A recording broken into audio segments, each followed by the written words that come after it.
The SEC is working towards a 9-game schedule for the conference in the future. How would it work? How do we feel about it? Coming up next on Locked On Sooners. You are Locked On Sooners, your daily podcast on the Oklahoma Sooners, part of the Locked On Podcast Network, your team every day.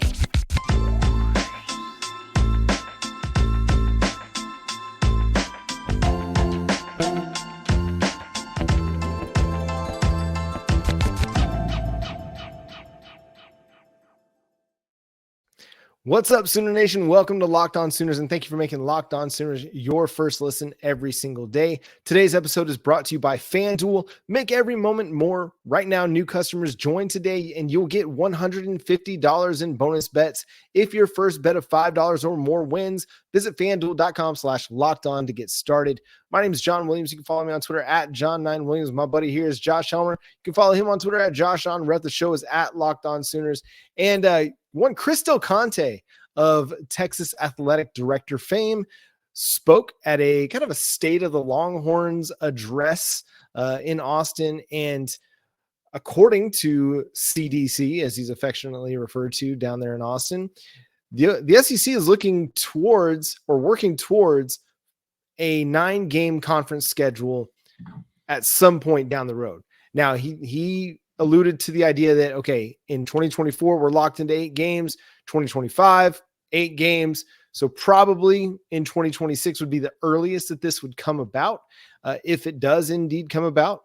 So how are we feeling about that, Josh? It seemed like that was what kind of the consensus was, even though there were some detractors like Nick Saban who preferred an 8-game schedule, and maybe some of the other kind of middling teams there in the SEC that preferred having that extra non-conference game.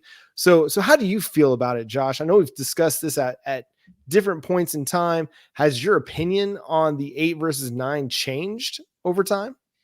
No, I still love it. To me, it still makes the most sense.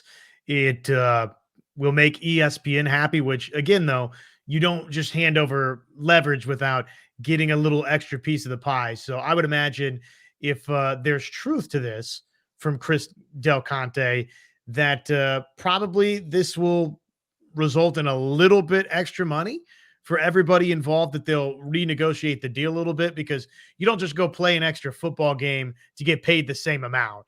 I can't imagine you would do that. That's bad business. But from a scheduling standpoint, it has always made more sense to do this, because obviously then you get into the 3-6-6 model, which where you're at currently in the SEC with 16 teams aboard once OU and Texas are officially in this thing. Well, the 3-6-6 lets you comfortably play all of the other 15 schools every other season. Now, you've got with the 1-7, 1 permanent opponent, 7 rotating conference opponents. You've got that right now, but the ability to play 3 of the same opponents, or there's different ways to work this, but the easiest way to kind of wrap your mind around it is 3 permanent opponents, 6 rotating opponents in the 3-6-6 model, where you rotate the 6 every other year, you flip-flop them. That allows you to build legitimate rivalries with more than just a Texas. You keep the Texas game, and then if you have A&M, okay, well, now that's back to an annual date. If it's Missouri, who you have a history with, okay, that's back to an annual date as a permanent opponent. If you want to tell me Arkansas, if you want to tell me LSU, A&M, LSU is a number of different options. Florida, we bandied about in the past as a possibility that it could be beneficial from recruiting. So it just, I think, opens up the door to rivalries feeling a little bit more like that if you play the game every single year. So I'm excited about it. I think it solves a lot of problems for fan bases that don't want to see certain games get played on a biannual basis and want to see them get played every single season. So I hope it happens sooner rather than later. It is the schedule format that makes the most sense given kind of the rich history that the SEC has apart from Oklahoma and Texas. I mean, we talked with Locked On SEC folks kind of when this all first came about, and I was asking them like, okay, who are the permanent opponents that you want to have? And there was a litany of games that have been annual games for a very, very long time that you just can't necessarily give up willy-nilly, whether it's, Alabama Auburn in the Iron Bowl, or Alabama Tennessee that third Saturday in October. Apparently Georgia Auburn. I didn't realize this till a couple years ago that Georgia Auburn had been playing for like forever. And that's a game that kind of has to stay on the schedule. So it is maybe a little bit easier to come to a schedule that works for everybody and keeps those annual matchups in play. Like, the swamp, the swamp game with LSU in Florida, not divisional. They're not in the same division in the former SEC, but that's a game that matters a little bit. And so how do you do that? Well, the 366 model allows you to have a little bit more flexibility in creating those annual matchups. And it does have a lot more symmetry to it in that, okay, I'd say we don't get Georgia in 2026. Well, we'll get them in 2028 and 2029. You're not going to go like Texas A&M has gone 10 years without hosting the Bulldogs, And so this does help create more marquee matchups on a regular basis where you're not missing the boat just because, okay, Georgia's schedule is pretty full and you're not going to be able to make that happen. Well, no, this is going to guarantee that everybody gets a chance to host Alabama. Everybody gets a chance to host Georgia. Everybody gets a chance to host Oklahoma and Texas. And so I think that does benefit the SEC long-term. To your point about the revenue, the financial stream that will have to be increased by ESPN in order to get that ninth, I say 9, but 9 times, 16, that comes out to what, 144 something games, or I guess it's one extra game times 16 more games. I'm not mathing great. 16 more games on the SEC schedule that ESPN will have to pay up for. We just saw what ESPN was willing to do to renegotiate the college football playoff payout. I mean, that's big money. So I imagine that Greg Sankey and his administration will be going back to ESPN long before they come to a consensus about a 9-game schedule and say, all right, what's the money going to be? Because we're not going to add extra games unless that money is going to be right. And I think that will be a big factor in this. If ESPN says, we're not willing to pay for more product, then the SEC will be more than happy just to play, Grambling as a fourth non-conference game, or Maine for Oklahoma, and not let ESPN garner that big time revenue that could happen with these marquee matchups on a weekly basis.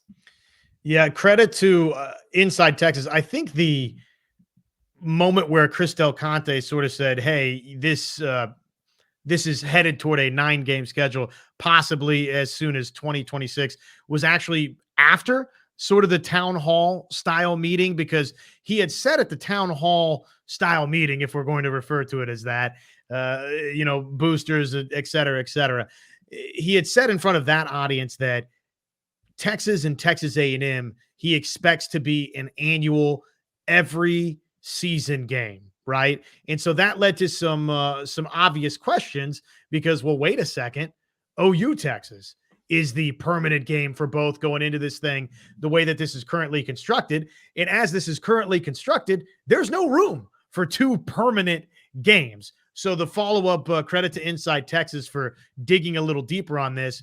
It does still beg, I think, some interesting questions, though, in the meantime, John. If we're led to believe that this will not come into effect, a 9-game SEC schedule, we know it's not happening in 24, okay? The schedule's set. We know it's an 8-game schedule in 24. Sounds like, according to Conte, it's an 8-game schedule in 2025.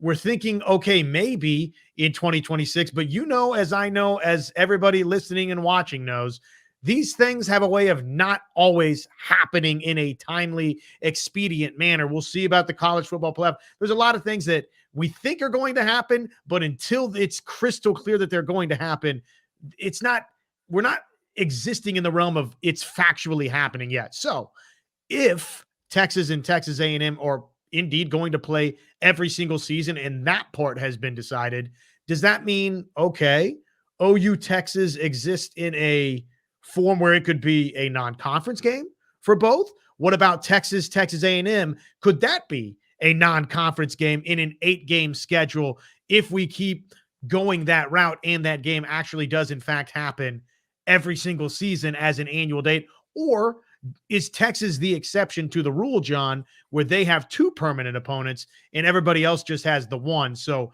these are interesting remarks from Chris Del Conte, where we don't really have all the answers on how maybe some of this is going to look. We do know, I think, this, though. There's no need to panic as an OU fan. The OU Texas game, it's not going anywhere, I don't think, John. You're not investing $140 million in renovations into the Cotton Bowl for Chris Del Conte in Texas and the administration and representation of A&M to say, yeah, actually, this is the permanent game. So long, OU Texas. There's too many power brokers, too much money involved. There's been too much of an investment involved. But it does, again, I think, raise some interesting questions. Let's discuss some of those questions here coming up next on Locked On Sooners. Oh, baby, get buckets with your first bet on FanDuel. That's America's #1 sportsbook, because right now, new customers get $150 in bonus bets with any winning $5 bet. That's, again, $150 if your bet of $5 or more wins. Bet on all of your favorite NBA players and teams with their quick bets, their live same game parlays, exclusive props, and so much more. Visit FanDuel.com/lockedon and shoot your shot. FanDuel, an official sportsbook partner of the NBA. It makes sense that Texas A&M would play on a regular basis. Obviously, you're not giving up OU Texas. That's not going to go away. The SEC would lose too much money by having that become a semi-annual affair. No, that's going to be played every year. So I think probably what we're looking at, Josh, is this idea of a one permanent rival is probably a very fluid notion in that, okay, yeah, Oklahoma may have Texas as its one quote unquote permanent rival, but maybe there's going to be a Missouri that you're going to see every year, no matter what. For a team like Alabama, okay, it's Auburn, but again, like I mentioned, that Tennessee game is pretty big. That's a pretty big game on the SEC schedule.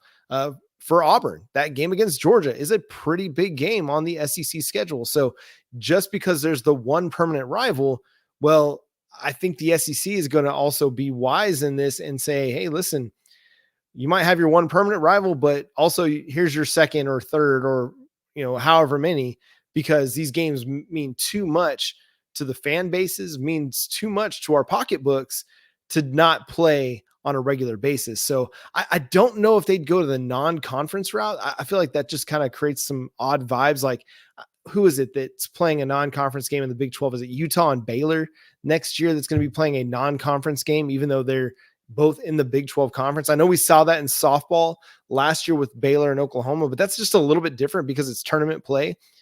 This would feel really, really weird to play OU Texas as a non-conference game. I think it would take a little bit of the luster out of it. And same with Texas A&M. I still think that Greg Sankey and the SEC will figure out a way to make them all be on the schedule. And I do think that this 1-7 model is a short-term view that we're looking at right now. It's kind of biding time until they figure out all the details about who the 3 permanent opponents are going to be when they do finalize that 9-game SEC rotation. I hope you're right that the powers that be, Greg Sankey and anyone involved with the SEC offices and the scheduling department, if there's a scheduling department, that they've thought this thing through and are sort of willing to budge a little bit on the idea of the 1-7 model for a couple of seasons. And it's great to, in theory, play everybody rotating every other season. I think that's an important component to a conference feeling truly like a conference, right? To having lasting, meaningful relationships with every school in the conference, you have to play and compete against each other on a very regular basis. And if not on an annual basis, then on an every other year basis. But that being said, if we're in this like little weird in between before we get to what they think will eventually be a 9-game conference schedule, then by all means, protect the games that mean the most to each respective fan base. Oklahoma, we're in sort of a good position here to where, look, you and I have discussed this on a number of occasions, just the two of us, and I think a number of OU fans too, but not every single OU fan. We'd be thrilled to see OU Arkansas as an annual game. But you know what? It's not make or break going into these next couple of years for OU. That's just the OU Texas game, right? Missouri, okay, it makes sense for a lot of reasons for that to become an annual date for Oklahoma. It has a lot of history, those two schools together in that game, though it's not going to drum up for Oklahoma fans the feelings of a Nebraska or insert other historic conference opponent. It does have some history involved in it. It's not a rivalry, but with especially what's happened on the recruiting trail, there's at least some legitimate distaste from Oklahoma fans toward Missouri right here, right now. So I guess what I'm saying is OU's on the fortunate end of this to where really you just want the OU Texas game for a couple more years. And then let's see if you get to a 3-6-6 at some point, what those other couple of permanent games might look like. For everybody else, though, for the Alabamas of the world and the Tennessees and the Georgias and the Floridas, protect those games that mean the most to those programs for the next couple of years. And if you don't see everybody in a 2-year span, then so be it. That's the nature of this thing not being where probably most logically it should have been as soon as OU and Texas got in, which again was and is the 3-6-6 model. And there's no telling if there's any more realignment that occurs that throws this all up in the air again. With the ACC's TV rights deal, I mean, Florida State's been trying to basically go through litigation to get out of their grant of rights deal. Like, that's the thing that's happening. And if they're able to, there'll be a North Carolina or a Miami that'll follow suit right behind, which could create more expansion for the SEC, given the region that they're in, or a Clemson. And so, what we're talking about now could all be just like thrown out the window if more expansion comes down the road. But I'm with you, Josh. I think for Oklahoma, it's Texas. That's the game that matters the most, more than anything else. And if you don't have that game, it's disappointing, to say the least. But anything else, there's a lot of flexibility as far as Oklahoma is concerned. Texas doesn't, Texas has Oklahoma and Texas A&M. Beyond that, they'd probably like to see Arkansas just getting back to the Southwest Conference days, but that's probably not going to be a make or break for them either. And then, beyond that, I think Missouri doesn't really have any make or breaks. Everybody else is kind of just like, hey, we've got our history, we've got our tradition. So we kind of have a lot more to say about the way this thing plays out. And I think they'll come to an agreement, an arrangement that fits for everybody. But there are going to be teams that aren't 100%, or fan bases at least, that aren't 100% happy with the way it all lines out. But that's just kind of the nature of the beast as it moves forward. I mean, Oklahoma fans aren't necessarily thrilled with the schedule that they've got for 2024, but this is what you signed up for when you decided to go to the SEC. These marquee matchups against, Ole Miss and Oxford, and LSU and Baton Rouge, and hosting Alabama, reigniting a little bit of a Bedlam style rivalry with Missouri. Again, we call Oklahoma State not a rivalry. Well, Missouri's kind of not a rivalry as well. They're going to be baby Bedlam for us moving forward. So yeah, I'll be cool with however it plays out. I think it'd be kind of fun if it ends up being, Texas, Missouri, and a Florida or a South Carolina, just some team that's out on that East Coast that makes the travel just a little bit different for OU fans down the stretch. We got the 2024 way early pre-spring SB Plus ratings from ESPN and Bill Connolly. What does it say about Oklahoma moving forward? Let's discuss that next, coming up here on Locked On Sooners.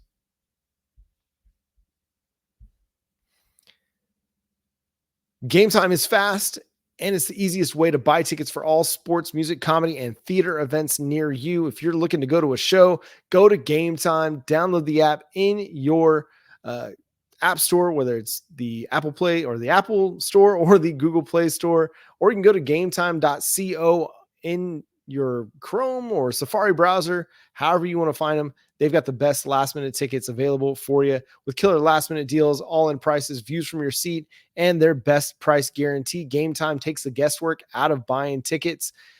See the view from your seat before you buy so you know exactly what to expect when you arrive. The all-in prices show your total up front so you know you're getting a great deal before you check out. And you can buy tickets in seconds with just 2 taps on your phone.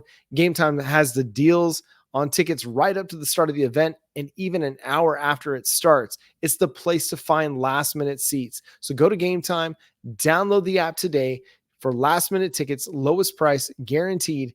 Go use promo code Locked On to get $20 off your first purchase. Again, that's promo code Locked On for $20 off your first purchase. Again, download Gametime today. Last-minute tickets, lowest price guaranteed over at Gametime. Josh, the Oklahoma Sooners come in at about where they're ranked in a lot of the way too early power rankings for 2024 in the ESPN SP Plus ratings for 2024 at number 14 overall.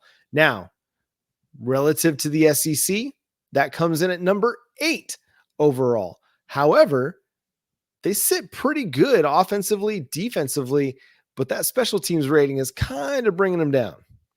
Yeah, it definitely is. You look at the SP Plus rankings for Oklahoma, and the Sooners are rated 14th offensively, which is, not bad given the fact that you're breaking in a new starting quarterback, albeit a 5-star that we're all excited about in Jackson Arnold. You're essentially replacing all 5 starters along your offensive line, though. Jacob Sexton, if you want to refer to Jacob Sexton as a returning starter, well, there you go, right? But still 14th in the offensive SP Plus, 19th defensively in the SP Plus, which I would say probably Bill Connolly's formula here really likes the fact that Danny Stutzman and Billy Bowman and Woody Washington and others are returning. The returning production for OU has to factor in there, but the special teams, man, is dragging Oklahoma down in this thing in a big, big way. 95th nationally, according to Bill Connolly's special teams SP Plus. And for those of you that are like, wait a second, what the heck is SP Plus? Probably we've talked about this before. If you're a longtime viewer or listener, you're familiar. But if you're not, we'll run down it for you real quick. These rankings are used to basically, it's an analytical set of data that ranks teams, yes, but also does not rank teams in a way, right? It's supposed to be a predictive model on a team's success rate, right? So Oklahoma, I guess you would say, is ranked 14th most likely to be successful in 2024. Basically, what you take out of it is top 20 offense, top 20 defense, according to the statistical numbers that Bill Connolly's camp is running. The special teams, not very good. And all of this weighted according to returning production, recent recruiting numbers, and then recent results, what recent history has told us. So it's a tempo and opponent adjusted measure to determine expected efficiency for a football team. So basically they're saying offense, defense, we think is going to be good. Special teams, not so certain about that. Yeah, and I think the offense everybody expects to be pretty good, even though Oklahoma is kind of middle of the pack in the FBS in returning production on the offensive side of the ball because you lost your offensive line, you lost Dylan Gabriel, you lost Drake Stoops. That means that, okay, the expectation is they're still going to be pretty good because you do bring back a Gavin Sawchuk. You do bring back a Nick Anderson, who had a great year. Jaden Gibson, who had a really, really good year in kind of that 4th wide receiver role. You bring in a 5-star fresh or a 5-star quarterback in Jackson Arnold. He's going to be a sophomore. You bring in a group of offensive line transfers that, okay, now Bill Connolly is starting to kind of factor in, okay, how does transfer portal additions, how do they factor into these ratings? Well, I think that shows, okay, the additions of, Hatchett and Weewoo and Tarkin and Brown are going to be big factors for Oklahoma's offensive line. And this is kind of the prediction. That's the expectation, is that they will. And then defensively, obviously, getting Stutzman and Bowman back, Woody Washington back, Dejon Terry and Jacob Lacey. That's a lot of snaps coming back for you, a lot of production that's coming back. And beyond them, you were a fairly young defense last year. you didn't lose a ton off of your defense. So you should have an expectation that they're going to be kind of one of the more efficient defenses in the country in 2024 based on everything that's coming back for them. If you especially improve the pass rush with your 5-star, edge rusher, Adepoju Adebaware, then it should help take that thing to the next level. It's a pretty healthy little jump for Oklahoma's defense relative to where they ended last season in the SP Plus rankings. They were 38th defensively to end last season. They were 8th offensively, so a little bit of a dip backwards, but not super pronounced offensively, given some of the pieces that you lost, pieces you're returning, to be 14th, drop 6 spots, not all bad, but to jump from 38th to 19th is a healthy jump for Oklahoma defensively. So Bill Connolly, at least the statistical analytical side, is saying that year 3 for Brent Venables, there will be a legitimate jump. And let's hope that's the case defensively for Oklahoma. If it is, then who knows? If the special teams prediction here is wrong and all of those other parts are right, it could be a year 1 in the SEC, I think, John, that we could feel good about. Yeah, absolutely. And I think everybody's expecting that defense to take another step this year. It should. We've seen the trajectory of Brent Venables' defenses over time, and year 3 is kind of that point where they start really flirting with that top 15, top 10 in the nation in efficiency or points per game allowed or yards per game allowed. So this is kind of that next step.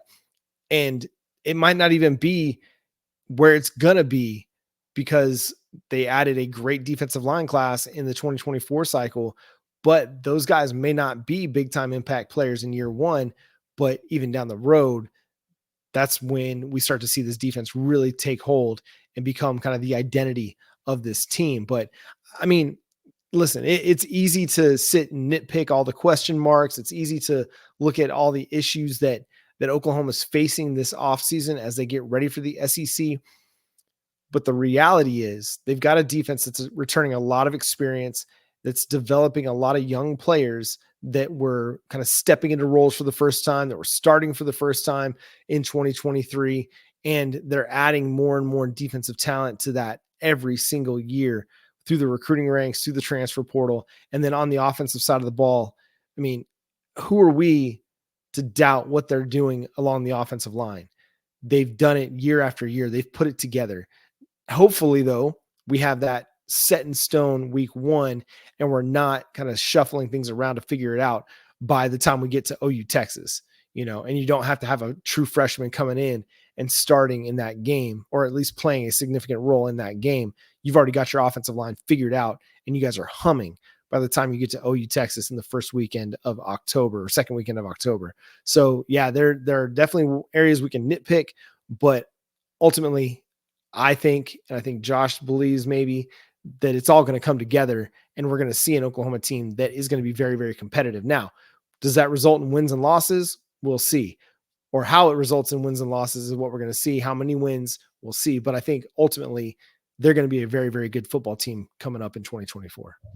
You certainly hope so. And I think that there's plenty of reasons to be optimistic and believe that Oklahoma can handle this schedule that they've been handed and handle it in a way that can inspire, if not deliver immediate championship results, can inspire hope that maybe that's around the corner pretty quickly for Oklahoma in 2025 and beyond. But as I've said many times, why wait? Why wait?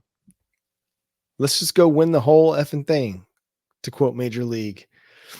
And that's going to do it for today's episode of Locked On Sooners. Thanks so much for tuning into the show, being a part of it, and subscribe to the show wherever you get your podcasts. We're free and available on all platforms and on YouTube. So go hit that notification bell to let you know when new episodes drop. Follow Josh on Twitter at JoshOnRef. You can also hear him Monday through Friday from 9 to noon on the KREF Sports app. Follow me on Twitter at John9Williams. You can read my work covering the Sooners over at SoonersWire.com. But until next time, he's Josh. I'm John. Boomer Sooner.